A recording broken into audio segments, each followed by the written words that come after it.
Hello friends, you are welcome in PVP video classes.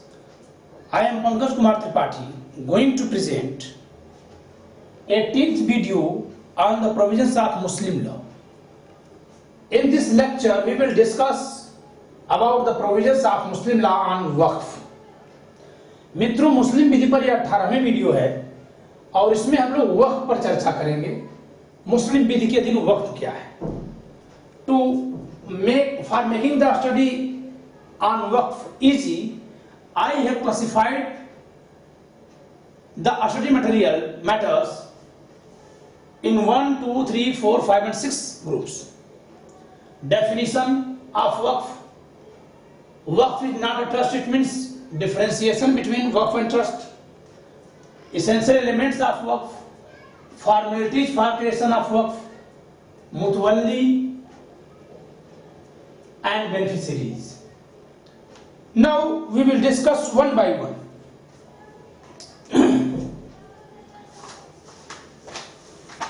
According to the term waqf, the literal meaning of term waqf is detention, stoppage or tying up.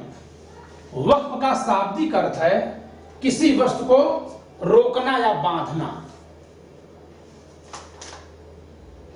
But it is used in the sense of tying up with Allah, with God, कि अल्लाह के पक्ष में बांधना. So tying up property in favor of Allah is waqf.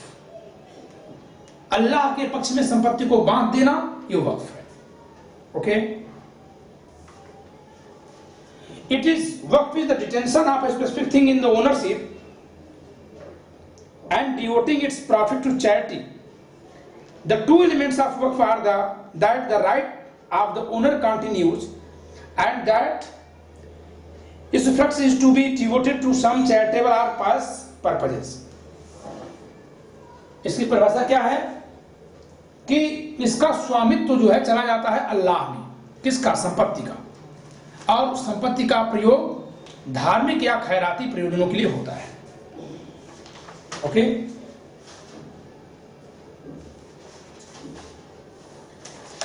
The basis of the ground of waqf is a statement of Muhammad Sahab, Sunnat of Muhammad Sahab. Once he told Khalifa Umar,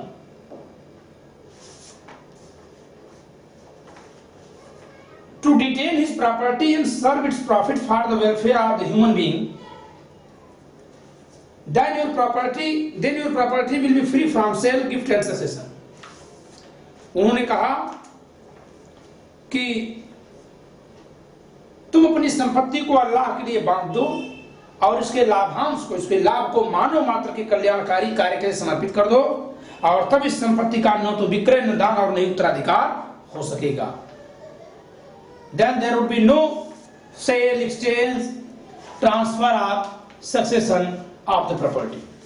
Okay? तब उस संपत्ति का कोई दान या वसीयत नहीं हो सकेगी. According to section 2 of the Mussalman Waqf Validating Act 1930, इस अधिनियम की धारा 2 के अनुसार वक्फ means the permanent dedication by a person professing the Musliman faith.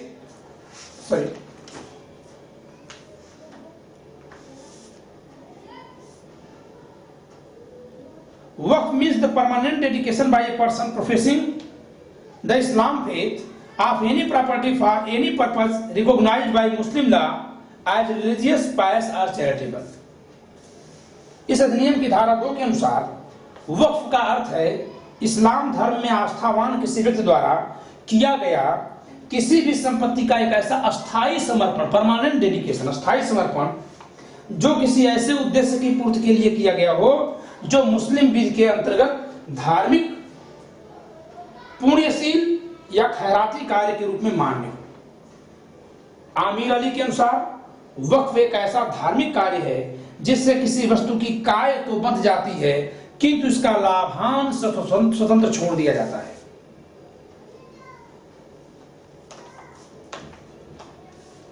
Waqf in its literal means detention of corpus of a thing, but its benefits are left free for human being, benefit for human being. ठीक है, सब corpus की body जो है बांध दी जाती है किसके साथ? अल्लाह के साथ। जैसे हमने इस घर का वक्फ किया तो घर तो अल्लाह का माना जाएगा, लेकिन लोग इसमें रहेंगे। कौन लोग? मान लिया जाए कि हज पे जाने वाले यहां रुकेंगे तो वो लोग आएंगे जाएंगे, बट इसका ओनर कौन? Allah. So why it is dedication, it is permanent dedication. अब इसे कभी कोई रिटर्न नहीं कर सकता। ओके, कोई दोबारा इसको सेल एक्सचेंज वगैरह नहीं कर सकता, क्योंकि अल्लाह को समर्पित हो गई, because it has been dedicated to Allah. In the words of Abu Yusuf and Imam Muhammad, वक्फ का तात्पर्य किसी विशिष्ट संपत्ति में, किसी विशिष्ट संपत्ति के ऐसे अस्थायी समर्पण से है जिससे संपत्ति का विवक्षित स्वामित्व ईश्वर अल्लाह में निहित हो जाता है और वाकिफ का अधिकार इससे समाप्त हो जाता है। वाकिफ मतलब क्रिएटर ऑफ वक्फ, वक्फ करने वाले को वाकिफ कहते हैं। Okay, the creator of waqf is called as waqif. So according to Abu Yusuf and Imam Muhammad, waqf is the detention of a thing in the implied ownership of Almighty God. Almighty God means in Allah, in such a manner that its profit may revert to or be applied to the benefit of his creations. But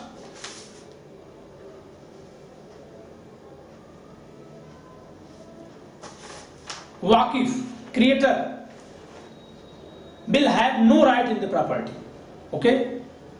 अब उसका कोई अधिकार उसमें नहीं बचेगा।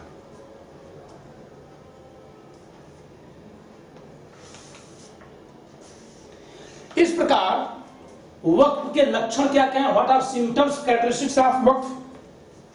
तो वक्फ के लक्षण हैं शाश्वतता, परपिचुटी, अखंडनीयता, इरिवोकेबिलिटी, शर्त रहित होना, अनकंडीशनल, प्रतिफल रहित होना, विदाउट कंसिडरेशन, लाभांश का धार्मिक अथवा खैराती उपयोग, only pass of charitable purpose of the benefits of property. तो ये इसके फीचर्स कि वक्फ की स्थापना के जब एक बार हो जाएगी तो सदा के लिए रहेगा, उसे खंडित नहीं कर सकते। वक्फ की स्थापना किसी प्रतिफल के लिए नहीं हो सकती है, कुछ लेकर के प्रतिफल वक्फ नहीं स्थापित होता है। जो वक्फ स्थापित करेगा एक प्रकार का दान है धर्म के पक्ष में। Okay, so why but it is different from religious gift sadaqa, because in sadaqa the receiver of the gift becomes the owner of the property, but in waqf there is no such provisions. धार्मिक दान जो सदका होता है, ए अगर बी को सदका करता है, दान करता है धार्मिक, तो बी उस संपत्ति का मालिक हो जाता है।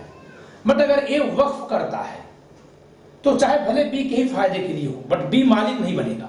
In case of sadaqa the property is gifted to whom for religious purposes would be owner of the gifted property, but in case of waqf, if waqf is created by me, waqf for benefit of C, then C would not be owner of the property. C would be only beneficiary or one of the beneficiaries. But the property would be vested in Allah, Almighty God, and he would be owner. He would be treated as owner of the property. वक्फ में जिस व्यक्ति को के लिए वक्फ होता है वह उसका मालिक नहीं होता, बल्कि मालिक अल्लाह माना जाता है। Now come on, Waqf is not a trust. Difference between a Waqf and trust.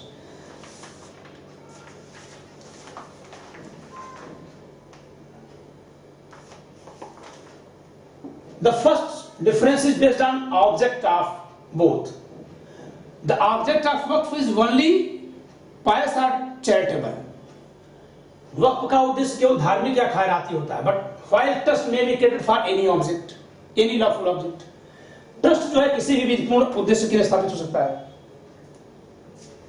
Beside Hanafi Muslim law,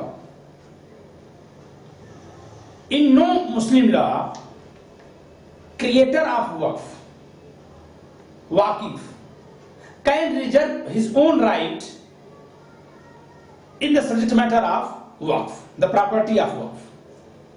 While in the property of trust, the person, the creator of trust, may reserve his own share in the trusted property. वक्फ में वाकिफ अपना हित उसमें सुरक्षित नहीं कर सकता, हनफी विधि को छोड़ के। हनफी विधि में ऐसा कर सकता है कि अपना भी हित उसमें रखे और वक्फ भी करे। लेकिन ट्रस्ट में जो न्यास की स्थापना करता है, जो ट्रस्ट की स्थापना करता है, वो अपना हित सुरक्षित रख सकता है, अपने को भी एक बेनिफिशियरी डिक्लेयर कर सकता है। वक्फ में भी वक्फ must be perpetual and irrevocable, while there would be no such need in case of trust। वक्फ का शाश्वत और अखंडनीय होना आवश्यक है, जबकि ट्रस्ट की दशा में ऐसा होना जरूरी नहीं है।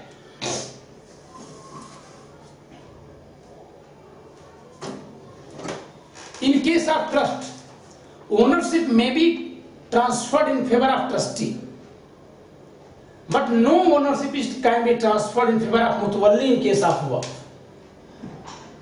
न्यास की दशा में संपत्ति का स्वामित्व न्यासी को दिया जा सकता है, जिस पर न्यास के निर्वहन का भार होता है।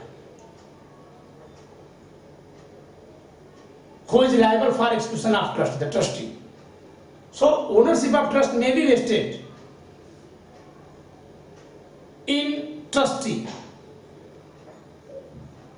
who is responsible for execution of trust। जो न्यास के निष्पादन के लिए दायी है, उस न्यासी पर इसका भार डाला जा सकता है। But no ownership can be vested in mutawalli up to him। Execution of Waqf is burden imposed। वक्फ की दशा में जिस पर वक्फ के प्रवर्तन का भार होता है उसे वाकिफ कहते हैं, सॉरी उसे मुतवल्ली कहते हैं, लेकिन मुतवल्ली स्वामी नहीं होता। So because of these reasons, Waqf is not trust, both are different things। Trust is subject matter of the Indian Trust Act 1882, the private trust, while Waqf is governed through this act are the provisions of Muslim law। ठीक है, जबकि वक्फ जो है इन अधिनियमों से या मुस्लिम विधि से govern होता है। Now come on the essential element of Waqf. There are four essential elements to be discussed here। Four elements to be discussed here as essential elements for वक्फ। यहां चार तत्वों का अध्ययन करना है जो कि वक्फ के लिए आवश्यक तत्व है। फर्स्ट, कैपेसिटी ऑफ वाकिफ, द क्रिएटर ऑफ वक्फ। वक्फ की स्थापना करने वाले की क्षमता। Okay, the person must be measure of sound mind, having authority to transfer the property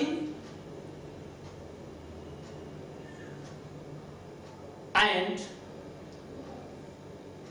he must transfer the property for waqf with his free consent, without any compulsion। वाकिफ कौन होगा? But the person may be either Muslim or non-Muslim। Even non-Muslim can create waqf। Notable point, even a non-Muslim can transfer his property as waqf। Even a Hindu can donate his property for masjid।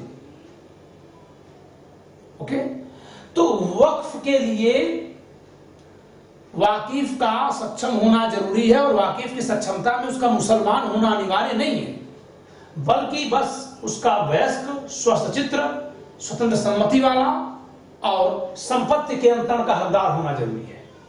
Now subject matter of Waqf, sorry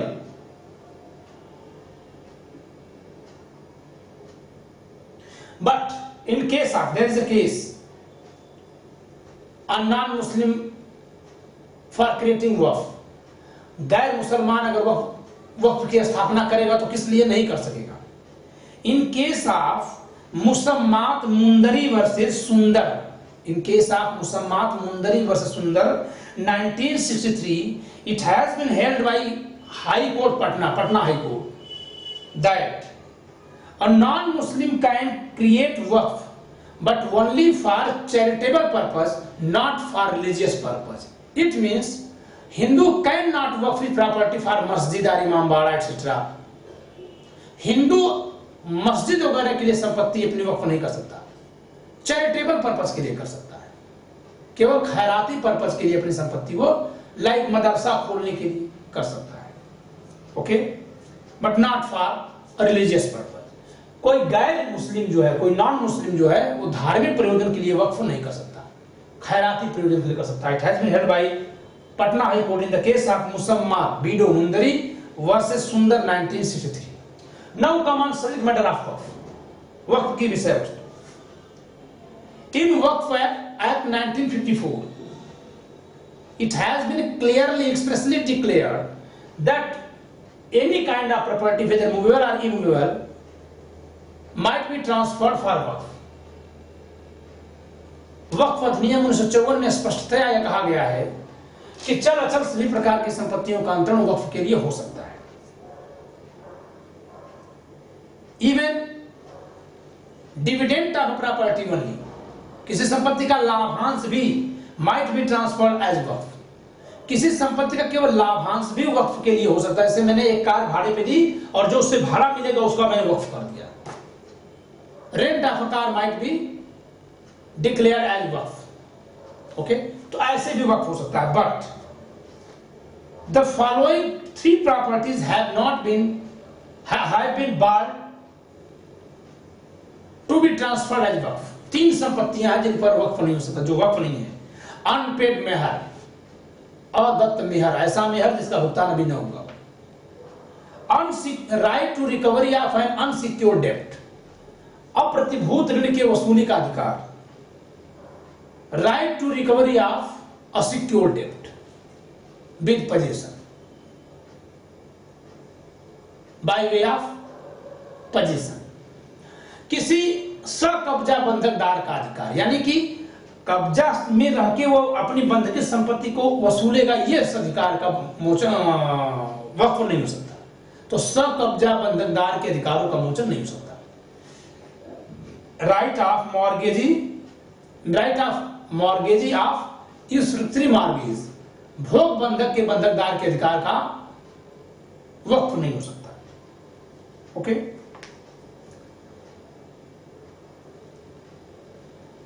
Waqf of musha,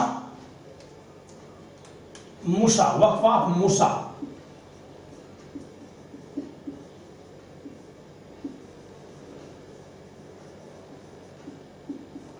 musha means होता है undivided share in a property. तो whether an undivided share can be declared as waqf, where an undivided share waqf may be created, the answer is yes, but except two purposes, but only for other than two purposes. The two purposes for which Musa cannot be transferred as waqf and undivided share cannot be transferred as waqf, the two purposes of कब्रिस्तान, स्मशान and mask, मस्जिद और कब्रिस्तान के लिए इनका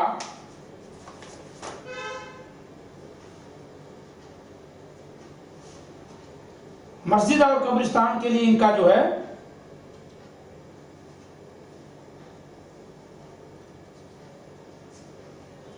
वक्फ नहीं हो सकता, ओके। पब्लिक ग्रेव यार्ड और mosque. So an undivided share can not be transferred as waqf for mosque, मस्जिद और अ पब्लिक यार्ड, ठीक है, ग्रेव यार्ड। तो सार्वजनिक कब्रिस्तान के लिए या मस्जिद के लिए ऐसी संपत्ति का वक्फ नहीं हो सकता। Now the third feature, permanent dedication. Waqf means transfer of property in favor of Allah. So the transfer must be permanent, perpetual. Okay? ये हमेशा ही हो जाना चाहिए। In the case of Mohammad Ismail versus Thakur Sabir Ali 1962, Mohammad Ismail बनाम ठाकुर साबिर अली के मामले में सुप्रीम कोर्ट ने 1962 में कहा कि वक्फ अधिनियम में प्रयुक्त अस्थायी समर्पण शब्दावली का अर्थ वक्फ संपत्ति का स्वामित्व स्तर में निहित हो जाने से है, जिसका प्रभाव यह हो जाता है कि संपत्ति अहस्तांतरणीय हो जाती है, अनंतरणीय हो जाती है, नॉन ट्रांसफर हो जाती है। वक्फ गठित हो जाने के बाद अखंडनीय हो जाता है, ठीक है। इस प्रकार वक्फ के लिए संपत्ति का समर्पण शर्त रहित और आत्यंतिक यानी पूर्ण होना चाहिए। सशर्त या आकस्मिक समर्पण से वक्फ गठित नहीं हो सकेगा। The supreme court held in the case of Muhammad Ismail versus Thakur Sabir in 1962 that the word permanent dedication used in the Waqf Act means transfer of Waqf property have been made in the name of God, which creates the following effects. The property becomes non-transferable, and after the creation of Waqf it becomes irreversible. ठीक है? The Waqf cannot be reverted. वक्फ को फिर वापस में खंडित नहीं कर सकते। एक बार वक्फ हो गया तो हो गया।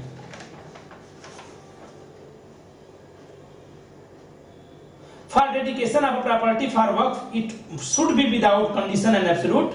A conditional transfer is not a waqf. Okay? If the transfer is with condition, then it is not waqf. The transfer for waqf, it must be unconditional and without any consideration. बिना शर्त के और बिना प्रतिफल के होना चाहिए। Now come on objects of waqf. ठीक है, अब हम लोग इसके उद्देश्यों पर चलते हैं। The object of waqf may be only religious और charitable and it must be according to the Islam. So making a complete list of its object is not possible on the basis of decided cases law decided the judicial precedents by the several high courts and supreme court. The following objects are legal for creation of waqf. ठीक है, इस्लाम के अनुकूल किसी भी उद्देश्य के लिए वक्फ की स्थापना हो सकती है। इस प्रकार स्पष्ट है कि बहुत सारे उद्देश्यों के लिए वक्फ की स्थापना हो सकती है, लेकिन सभी उद्देश्यों की सूची बनाना संभव नहीं है। फिर भी महत्वपूर्ण उद्देश्य इस प्रकार है। क्या क्या है? मस्जिद या इमामबाड़ा का निर्माण या रखरखाव, बिल्डिंग और मेंटेनेंस ऑफ मॉस्क और इमामबाड़ा। ओके, मक्का में तीर्थ यात्रियों के निःशुल्क आवास एवं भोजन की व्यवस्था। ओके,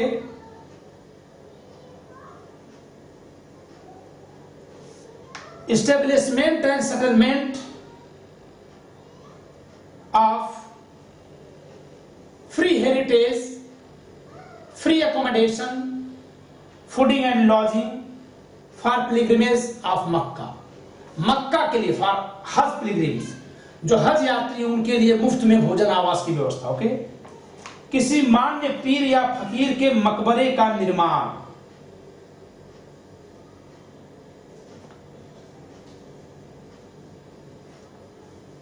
कंस्ट्रक्शन ऑफ मकबरा ऑफ पीर, टॉम्ब, मकबरा। मुहर्रम के दौरान ताजिया रखने अथवा धार्मिक जुलूस में ऊंट आदि का प्रबंधन। Management of camel etcetera for religious purposes and for tazia for Muharram. Construction of bridge, well, pond, hospitals, graveyard etcetera. कब्रिस्तान, पुल, कुआं, हॉस्पिटल आदि का निर्माण। कुरान का पाठ, रीडिंग ऑफ कुरान। किसी समुदाय को भोजन कराना, providing food to a community. चतुर्थ खलीफा का जन्मोत्सव मनाना, celebration of birthday of the fourth khalifa Hazrat Ali. वाकिफ के भाई व संतान आदि की भोजन आवास की व्यवस्था। Settlement of fooding and lodging of family members of वाकिफ, द क्रिएटर ऑफ वक्फ। वाकिफ अथवा उसके परिवार के सदस्य की बरसी पर धार्मिक कार्य का आयोजन। Religious function on the death day of creator of waqf or any of his family member. But these have been declared as unlawful objects for creation of waqf. निम्नलिखित को वक्फ के लिए प्रोहिबिटेड किया गया। For these objects, waqf cannot be established. Waqf has been prohibited for the following objects: maintaining a church or temple, किसी मंदिर या church का कंस्ट्रक्शन और मेंटेनेंस, निर्माण या रखरखाव। शराब की दुकान, जुआ घर, सुअर के मांस की दुकान का निर्माण आदि। Okay, enacting construction or providing facility for beer bar, lottery house, pig place shop, etc. Providing profits to advocates, वकीलों को लाभ देना. Providing benefits for strangers, अजनबियों को लाभ देना. Providing benefits only to rich person, केवल संपन्न व्यक्तियों को लाभ देना. Okay, so these are prohibited.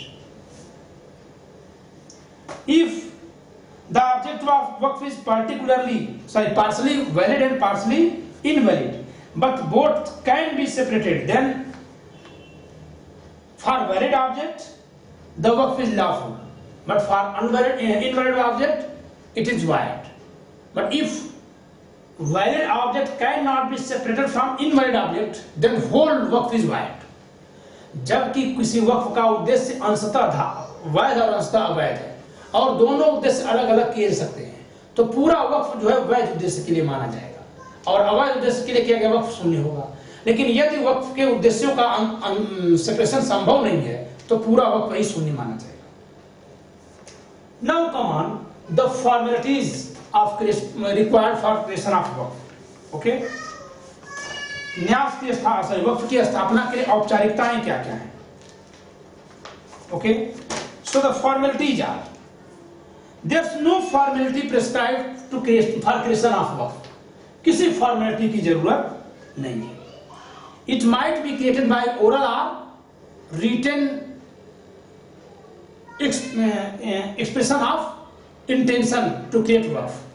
Okay, just expressing the intention to create waqf is sufficient with free consent and with a capable person. सक्षम व्यक्ति द्वारा लिखित या मौखिक तौर से अपने आशय की घोषणा कर देना पर्याप्त है. Okay, but if the value of the property is more than 100 rupees and if the waqf is made in writing, then registration would be required. यदि वक्फ की गई संपत्ति का मूल्य 100 रुपए से अधिक है तब भी उसका पंजीकरण आवश्यक नहीं है, किंतु यदि उसका मूल्य 100 रुपए से अधिक है और लिखित में किया जा रहा वक्फ तो पंजीकरण जरूरी है. Even if the value of property which is transferred for waqf is more than 100 rupees, even then registration is not required. Registration would be required when such property is transferred for waqf in writing. The property which is a value of more than 100 rupees is transferred for waqf in writing, then registration would be required. Okay, but the declaration of waqif must be clear. His intention to create waqf must be clarified by the declaration. उसकी घोषणा से वक्फ की उसके वक्फ स्थापना का आशय एकदम स्पष्ट होना चाहिए. Okay, even delivery of possession और appointment of mutawalli at the time of declaration is not required. घोषणा के समय मुतवल्ली की नियुक्ति या संपत्ति के कब्जे का परिणाम आवश्यक नहीं है. But in Shia law these two are required. At the time of declaration of waqf in Shia law, mutawalli must be appointed and property must be delivered. Okay, on the basis of, but a waqf might be declared by an act inter virus, by will even, वसीयती न्यास को कहते हैं. Okay, intestacy waqf, waqf by will. In this condition, only up to 1/3 property can be transferred for waqf by way of will. Okay, by immovable use, स्मरणातीत प्रयोग. न जाने कब से वहां पे ताजिया का जुलूस रखा जाता था तो उसे वक्फ मान लिया जाएगा. Okay, so by an act inter vivos, संपत्ति के तत्काल समर्पण द्वारा वक्फ या गैर वसीयती वक्फ, non testamentary waqf. Okay, in such kind of waqf, it is irrebuttable waqf. Just when the declaration of for waqf is made, the property is vested into Allah and it cannot be rebated, it cannot be revocated. अब उसका खंडन नहीं हो सकता. But when the declaration is made by will, then till the Waqif dies, it is not a waqf. So till his death, before his death, at any time, he may be revoked his declaration. So that kind of waqf is rebuttable, revocable waqf. ये खंडनीय वक्फ है, क्योंकि वो वसीयत के जरिए है. वसीयत का प्रभाव ये होगा जब मर जाएगा तो मरने से पहले कभी भी खंडन कर सकता है. By immovable use, if a property is being used for a charitable or religious purpose for a long time, for an immemorable time, then it would be considered as the property is a property of waqf. ठीक है. यदि किसी संपत्ति का ये तो पता नहीं कि वक्फ की गई थी कि नहीं, लेकिन न जाने कब से उसका धार्मिक या खैराती प्रयोजनों के लिए प्रयोग हो रहा है, तो मान लिया जाएगा कि वो वक्फ है. Okay. Now come on mutawalli. Okay. It is very important topic on waqf. It is generally asked in examination. Mutawalli. Now you have to care that on Mutawalli, questions on these points are generally asked. Who may be appointed as Mutawalli? It means qualification to be appointed as Mutawalli. Mutawalli होने की योग्यता क्या किसे कर जा सकता है? By whom? Who can appoint? किसके द्वारा होगा? Remuneration, उसका पारिश्रमिक क्या होगा? And powers and duties of Mutawalli. Mutawalli के कार्य और शक्ति और दायित्व कार्य. Okay. Now come on the first point. Who may be appointed as Mutawalli? Okay.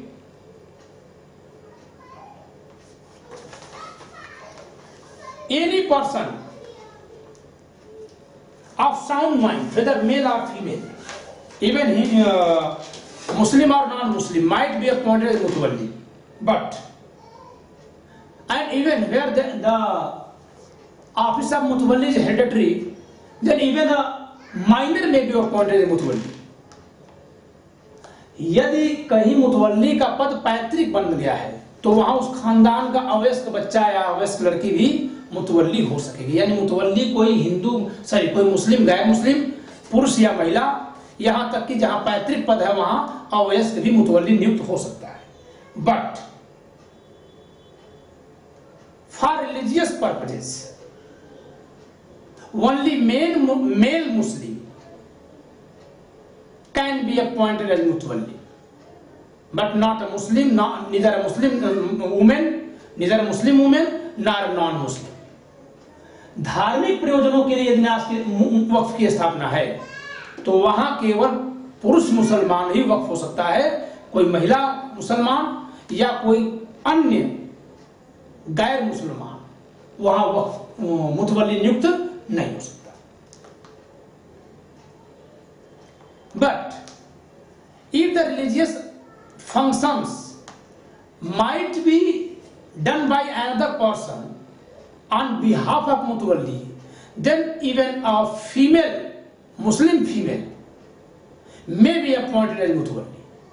यदि वह किसी और से धार्मिक कार्य करा सकती है तो मुस्लिम महिला मुतवल्ली हो सकती है. It has been held in the case of Qasim versus Hajra Begum, 1920, Calcutta. But no caste, at no caste, a non-Muslim can be appointed as Mutawalli for a religious waqf. धार्मिक वक्फ के लिए गैर मुस्लिम की नियुक्ति नहीं हो सकती. यह बात कही गई कासिम बनाम हाजरा बेगम 1920 कलकत्ता के मामले में. Okay. Now come on the remuneration. Okay. Mutawalli has right to get remuneration for his services. Okay. If no settlement is made by the creator of waqf, by Waqif, then all the benefits of waqf property after deducting for its purpose, the rest amount would be provided to Waqif Mutawalli as his remuneration. यदि वाकिफ ने मुतवल्ली के लिए पारिश्रमिक की व्यवस्था नहीं की है तो वक्फ संपत्ति का जितना भी लाभ है उसके प्रयोजनों के लिए खर्च होने के बाद जो बचेगा वो मुतवल्ली को दे दिया जाएगा, उसका खर्च माना जाएगा. Okay. In case of All India imam organisation, very important case, in case of all India Imam organization versus Union of India, Supreme Court held that even though it has not been provided, the remuneration for Mutawalli has not been provided in Waqf Act, Mutawalli for a religious Waqf has a right of reasonable remuneration. Okay, very important case. Imam All India imam organisation versus Union of India. ठीक है, all India imam organisation बनाम भारत संघ के मामले में supreme court ने बात स्पष्ट कर दी कि चाहे अधिनियम में भले ही इसकी व्यवस्था न हो, किंतु धार्मिक पर्पसेस के लिए जो वक्फ स्थापित है उनके मुतवल्लियों को भी पारिश्रमिक पाने का अधिकार है. Now come on, by whom they a mutawalli be appointed, किसके द्वारा अपॉइंट होगा. Okay. So there are list of the person who are entitled to appoint a mutawalli. I am reading the list of the person in order, in which order they are competent to appoint a mutawalli. Okay? मैं उस क्रम में पढ़ रहा हूं जिस क्रम में वो लोग मुतवल्ली की स्थापना कर सकते हैं. First, by creator of waqf, Waqif himself. Okay? Even Waqif can declare the office of the post of Mutawalli a hereditary office. Waqif पहले मुतवल्ली की नियुक्त कर सकता है और वो चाहे तो उस पद को पैतृक भी घोषित कर सकता है. By executor of Waqif, by executor of creator of waqf, वाकिफ के निष्पादक द्वारा यदि वसीयत किया तो वसीयत का जो निष्पादन करेगा वही मुतवल्ली की भी नियुक्ति कर सकता है. By Mutawalli himself, even a Mutawalli can appoint a next Mutawalli. Okay? Generally not, but only when he is about to die, जब वो मरने ही वाला है. Okay? And there is no chances seen to him that just after his death it would be possible to appoint a new Mutawalli. Then even Mutawalli himself can appoint a new Mutawalli on his place. यदि कोई मुतवल्ली मरने ही वाला है, about to die, मरने ही वाला है, और उसे ऐसा लगता है कि उसके मरने के बाद मुतवल्ली की तत्काल नियुक्ति संभव नहीं होगी, तो खुद भी मुतवल्ली की नियुक्ति कर सकता है. Appointment by court. If a Mutawalli has not been appointed by any of the person, that is duty of court, that I am giving application for appointment of Mutawalli to appoint Mutawalli. कि जिसके लिए आवेदन किया जाएगा तो न्यायालय की duty है कि वो मुतवल्ली नियुक्त करे. Okay. It is duty of district court. धर्म सभा द्वारा मुतवल्ली की नियुक्ति बाय रिलीजियस कांग्रेगेशन. ठीक है, धार्मिक सभा भी नियुक्ति कर सकती है. Okay. Now come on removal of Mutawalli. A Mutawalli can be removed in the following conditions by a suit in the court. केवल न्यायालय में वाद दाखिल करके हटा सकता है. First, if he becomes insolvent, यदि वो दिवालिया हो जाए, on mismanagement or misleading with the property of waqf, यदि वह वक्फ संपत्ति का कुप्रबंधन या दुरुपयोग करे, if he doesn't perform the religious duties which are necessarily performed by him, to be performed by him, उन धार्मिक क्रियाकलापों को न करवाए जो उसके द्वारा किया जाने जरूरी है. If he uses the property for personal use, यदि वह वक्फ संपत्ति का प्रयोग निजी हित के लिए करता है. If he becomes physically or mentally incapable, यदि वह मानसिक या शारीरिक तौर से मुतवल्ली बने रहने के लिए अक्षम हो जाता है तो उसे न्यायालय में वाद दाखिल करके हटाया जा सकता है. Okay. Now powers and duties of mutawalli. A Mutawalli cannot transfer his office. he neither can gift nor transfer for consideration. Okay, or not to without consideration. Mutawalli can not transfer his office without consideration. वो चाहे प्रतिफल के लिए या बिना प्रतिफल के अपने पद का अंतरण नहीं कर सकता। But if he has been authorised by the creator of waqif और by order of court can transfer his office. यदि उसे वक्फ के स्थापक ने संस्थापक ने ऐसा प्राधिकृत किया है या न्यायालय का आदेश आया तो अपने पद का अंतरण कर सकता है। Okay, without being authorised mutawalli can lease the waqf property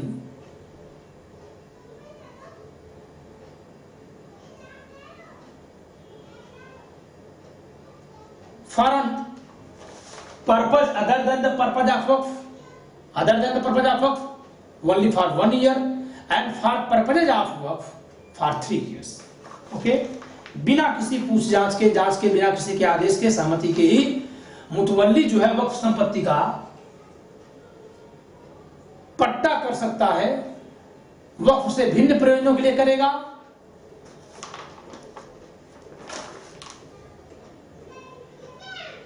sorry, not work for agricultural purposes, non-agricultural purposes 1 year, and for agricultural purposes 3 years. Okay, get it? He can lease out the property of property for non-agricultural purposes 1 year, for agricultural purposes maximum for 3 years.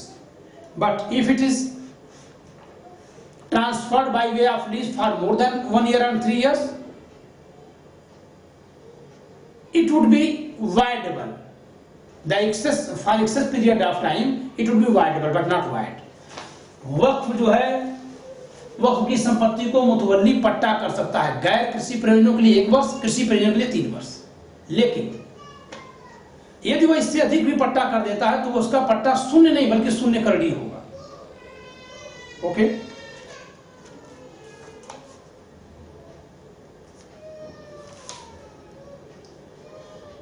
वाकिफ can not take डेप्ट on the name of waqf and for purposes of waqf. ठीक है, वो किसी से धन उधार नहीं ले सकता वक्फ के लिए या वक्फ के नाम पर। इफ ही ऑब्टेन्स डेप्ट then he would be personally liable. यदि वह ऋण लेता है तो वह व्यक्तिगत रूप से दायी होगा। Okay, but if he obtains डेप्ट for the purposes of waqf, either with the authority of the creator of waqif or by special order of court, then he can do so, and then he would not be personally liable for the debt. यदि वह वाकिफ के द्वारा प्राधिकृत होने पर ऋण लेता है या न्यायालय के आदेश से लेता है तो ऐसे लिए गए ऋण के लिए वो दायी नहीं होगा। Now come on beneficiaries. The beneficiaries of waqf are called as alaihim. ठीक है, वक्फ के हितग्राहियों को अलैहिम कहते हैं। Any person or group of person or whether they are certain or uncertain, Muslim or non-Muslim, might be beneficiary of waqf. कोई भी समुदाय, व्यक्ति, समूह, मुस्लिम या गैर मुस्लिम भी निश्चित या अनिश्चित व्यक्ति वक्फ के लाभार्थी हो सकते हैं। But in case of Ismail Haji versus Umar 1942 Bombay high court of Bombay clarified that a person totally stranger a waqf would be void if it is created for benefit of a person who is absolutely a stranger. यदि किसी सर्वथा अज्ञात व्यक्ति के पक्ष में वक्फ की स्थापना की जाती है तो ऐसा वक्फ जो है सर्वथा अज्ञात का मतलब ये non certain person 100%, the person can not be certain. दो वक्फ might be created for certain person and non certain, but certainable, it must be certainable. But if the beneficiaries cannot be certain even, they are not certainable even, then the waqf would be void. Bombay उच्च न्यायालय ने कहा कि यदि हितग्राहियों को निश्चित ही नहीं किया जा सके, उनका पैरामीटर ही न दिया गया हो, तो वक्फ शून्य होगा। Okay. In case of Hanafi law, even creator of waqf, waqif might be one of the alahim, one of the beneficiaries. हनफी विधि में वाकिफ स्वयं भी लाभार्थियों में से एक हो सकता है. On the basis of beneficiaries, there are two kinds of waqf. Public waqf, when the beneficiaries are from public at large. Private waqf, when the beneficiaries are members of the family of creator of waqf. जब वाकिफ के परिवार के लोगों को ही beneficiary बनाया जाता है तो उसे वक्फ अलल औलाद कहा जाता है. ओके.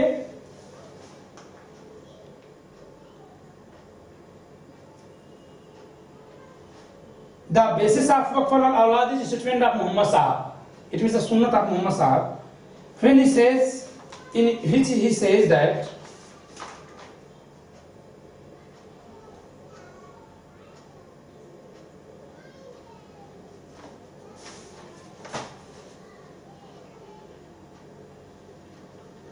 अपने परिवार के लिए ऐसी व्यवस्था करना कि वे अभावग्रस्त न होने पाएं, ऐसा करने भिखारियों को भिक्षा देने की तुलना में अधिक पुण्यकारी है.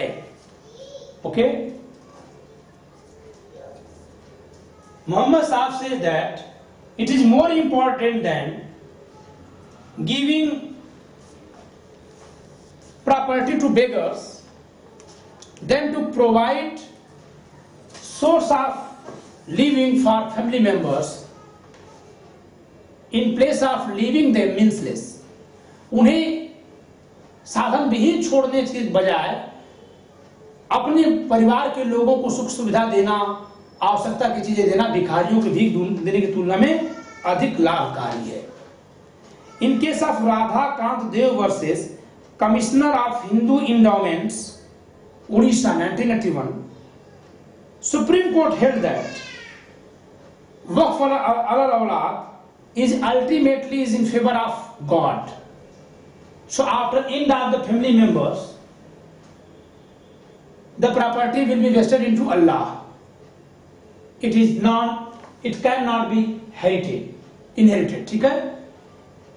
अब इसका उत्तराधिकार नहीं होगा. वक्फ अलल औलाद जो परिवार में किया गया, एक पर्सन जो है अपने घर के लिए मस्जिद बना देता है, तो जब तक उसके घर के लोग हैं मस्जिद उनके लिए है, लेकिन वो फिर मस्जिद समाज की हो जाएगी, उस तरह की हो गई है. ओके. तो वक्फ अलल औलाद आपने पढ़ लिया. इस प्रकार वक्फ में जितनी भी बातें पढ़नी थी आपने पढ़ लिया. ठीक है. Now enjoy the lecture. We will meet in next lecture on the provisions of successorship in Muslim law. Okay. मुस्लिम विधि में उत्तराधिकार पर हम लोग अगली वीडियो पढ़ेंगे. Thank you.